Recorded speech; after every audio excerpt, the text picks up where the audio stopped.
Hi guys, my name is Sarvesh Tuhilani, student of bits Pilani Pilani campus second year. यार मैं अभी second year में हूँ, तो मुझे यहाँ ऑलरेडी एक्सपीरियंस है कि यार कैंपस का वेदर कैसा होता है।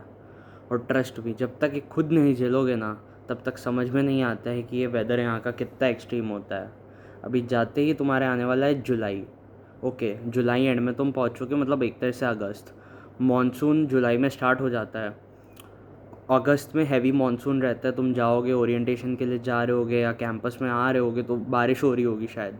वेरी हैवी रेन रहती है अगस्त में, और ये सबसे ज़्यादा बीमार वाला सीज़न है। मतलब हमारा पूरा विंग, एक बार हमें जुकाम और फीवर हुआ ही था वहाँ जाते ही। तो अपने सेहत का थोड़ा ध्यान रखना और एक छाता लेके आना, वरना प्रॉब्लम होने वाली है।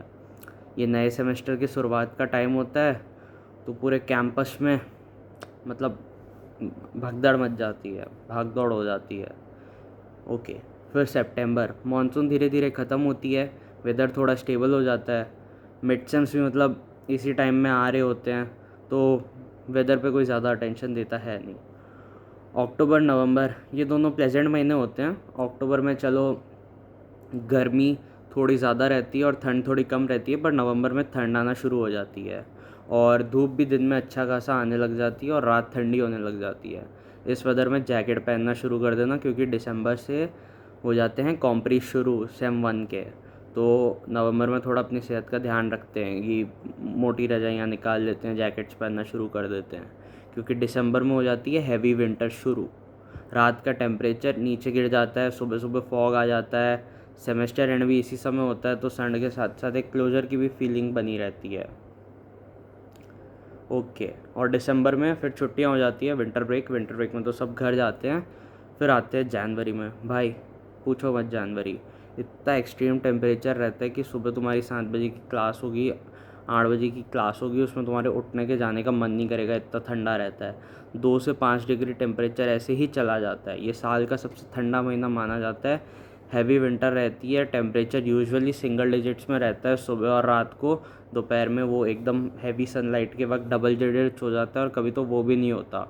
मुझे याद है फर्स्ट ईयर में अर्ली मॉर्निंग क्लास के लिए निकलना बहुत टफ हो जाता था। और प्लस ये भी याद रखना कि अगर बारिश होना शुरू हो जाए या आंधी आना शुरू हो जाए इस टाइम पे, तो भाई बहुत ख़राब हालत होने वाले हैं, क्योंकि फिर टेम्परेचर एकदम बाहर का freeze, humidity plus extreme cold, बहुत गंदा हाल हो जाता है। इतना फॉग रहता है कि तुम सामने साइकिल चला रहे हो तो तुम्हें दिखेगा ही नहीं क्या हो रहा है। फिर फरवरी में विंटर कम होना शुरू हो जाती है, पर सुबह रात अभी भी थोड़ी ठंड रहती है। अभी भी विंटर है एक तरह की, पर जनवरी से कम हो गई है। मार्च में विंटर ऑलमोस्ट ख़त्म हो जाती है, वो तो होली का टाइम होता है। दिन गर्म होने लग जाते हैं और शाम अब थोड़ी प्लेजेंट हो जाती है। ये महीना भी सबसे अच्छा रखता है, मतलब ये अक्टूबर नवंबर मार्च, these are the best months of Pilani.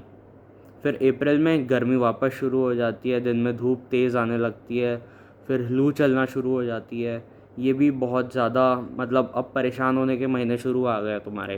अप्रैल, मई, जून, अप्रैल और मई, यहाँ 40 डिग्रीज तक आराम से टेम्परेचर चला जाता है। 40 डिग्री टेम्परेचर हो जाता है, लू आना शुरू हो जाती है, आंधी तूफान आना शुरू हो जाते हैं।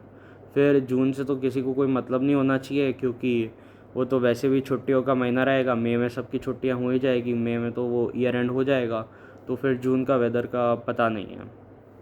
ऑलराइट, तो ये है बिट्स पिलानी का वेदर गाइड एक तरह से। तो इसके हिसाब से अपनी तैयारियां कर लेना।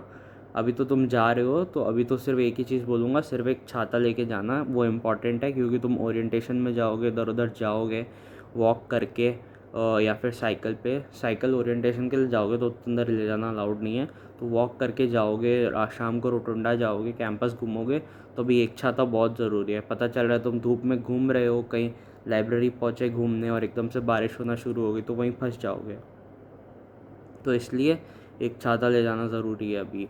और बाकी सब ऐसे महीने चलते हैं, तो कभी कूलर लगता है, कभी हीटर लगता है, और अभी तो जाओगे तो खूब ह्यूमिडिटी होगी, तो कूलर लगेगा ही। तो ये सारे बहुत इंपॉर्टेंट चीज़ें हैं। ये वेदर गाइड मिल गया, अब इसके हिसाब से तुम अपना प्लान कर सकते हो कि थोड़ी ठंड में वीक रहते हो, हीट स्ट्रोक रहता है, तो उसके हिसाब से तुम अपना सारा मेडिकेशन और ये सब प्लान कर सकते हो।